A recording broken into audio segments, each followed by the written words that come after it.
করছে না, কারণ ইসরায়েলিরা বেশি প্রোটেস্ট করছে কেন?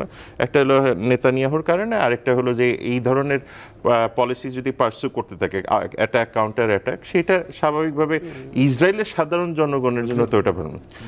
অধ্যাপক ডক্টর শাহাব আনাম খান, আমরা যে এই যে আলোচনা ধরেন এই যখন ইরান ইসরায়েল কনফ্লিক্টটা এখন শুরু হলো, সামনে আসলো, আমরা কিন্তু ফিলিস্তিন গাজায় যে এত মর্মান্তিক ঘটনা ঘটলো, এত 34 না 35,000 মানুষ মেরে ফেলেছে মানে কয়েক মাসের মধ্যে, এই যে প্রতিনিয়ত ইসরায়েল এই ফিলিস্তিনদের মারছে, এটা কি মানে এইটা কেন, তারা আসলে কি চায়?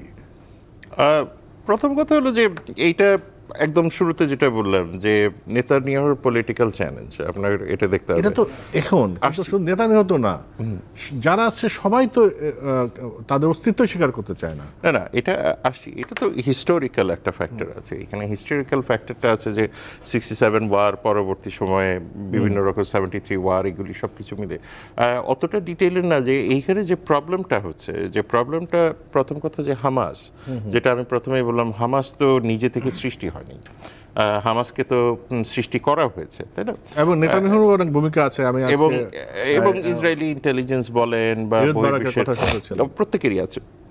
সুতরাং হামাসকে যখন আপনি ব্যবহার করছেন, হামাস যখন আপনার অক্টোবরে যে আঘাতটা করলো, এটা খুবই ক্যালকুলেটেড আঘাত ছিল, এবং এই আঘাতটা যখন করা হয়, নেতানিয়াহু খুব স্বাভাবিকভাবেই তার পলিটিক্যাল যে ক্রাইসিসটা ছিল সেটাকে ডাইভার্ট করে দিলেন। ডাইভার্ট করে দিয়ে তিনি সেখানে অল আউট যুদ্ধের মতো একটা সিচুয়েশনে গেলেন। আজ পর্যন্ত কিন্তু তিনি হামাসকে নির্মূল করতে পারেননি, কারণ হামাসের যে পলিসিটা আছে বা তার যে ওয়ার ট্যাকটিকটা আছে, এটা পুরোটাই গেরিলা ওয়ার ট্যাকটিক, এবং সেটা শুধুমাত্র যে সে ফিলিস্তিন থেকে ব্যবহার করবে সেটা না, সেটার যে কারণে যদি এই ইরানের উপরে হামলা হতো ইসরায়েলের পক্ষে থেকে, তাহলে ইসরায়েলকে 4 ফ্রন্ট ওয়ারে যেতে হতো।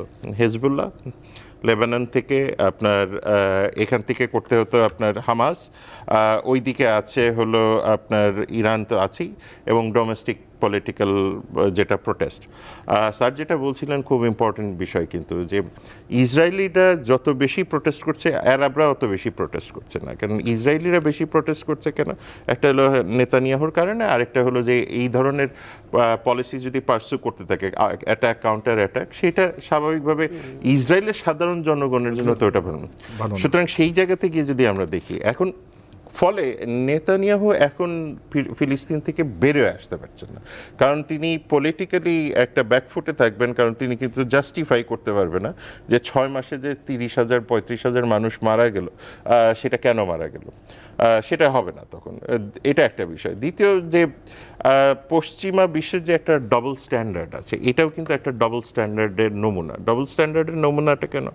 আপনি যদি দেখেন এতগুলি মানুষ মারা যাচ্ছে, আপনি কি মানে ইন্টারন্যাশনাল ক্রিমিনাল কোর্ট বলেন বা আইসিজে, এইসব জায়গায় কি প্রসিডিংসগুলি হচ্ছে কিনা? হচ্ছে না তো এখনো।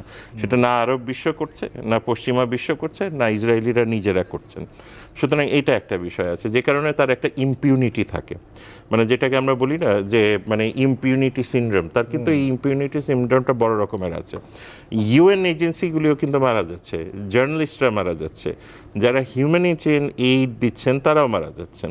আপনি তার মানে কি ইন্টারন্যাশনাল অর্গানাইজেশনসগুলি যেগুলি আছে, বা ইন্টারন্যাশনাল ইনস্টিটিউশনস বা রুল বা ল বা নর্মস, প্রত্যেকটাকে ভায়োলেশন করা হচ্ছে। সেই জায়গাতে গিয়ে কিন্তু পশ্চিমা বিশ্ব কোনো রকমের এফেক্টিভ কোনো ভূমিকা নিচ্ছে না। তার মানে এগেইন আপনি যে আপনার যে ইন্টারন্যাশনাল ইনস্টিটিউশনস আছে, সেটা ইউএন বলেন বা যে বডিগুলিকে বলেন না কেন, সেইগুলিকে আপনি যথেচ্ছভাবে ব্যবহার করতে পারেন, এবং ব্যবহার করতে পারেন বলে ইসরায়েলের একটা বড় রকমের ইম্পিউনিটি আবার তৈরি হচ্ছে।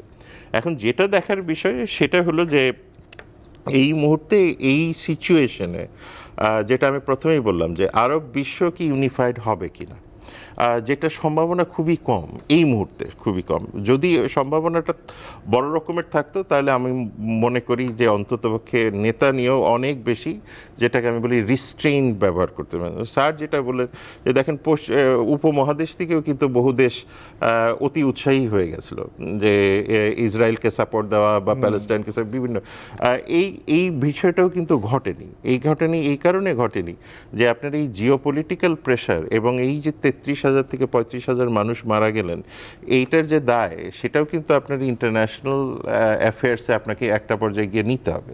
সুতরাং সব দিক থেকে আপনার প্রশ্নটা যদি মানে সামারি করি, সব দিক থেকে যদি দেখেন যে international law, international institutions, international norm, regional inaptness এবং রিজিওনাল ফ্র্যাগমেন্টেশন, এই প্রত্যেকটা জিনিসই ইসরায়েলি পার্টিকুলারলি বেঞ্জামিন নেতানিয়াহুকে একটা ইম্পিউনিটি দিচ্ছে।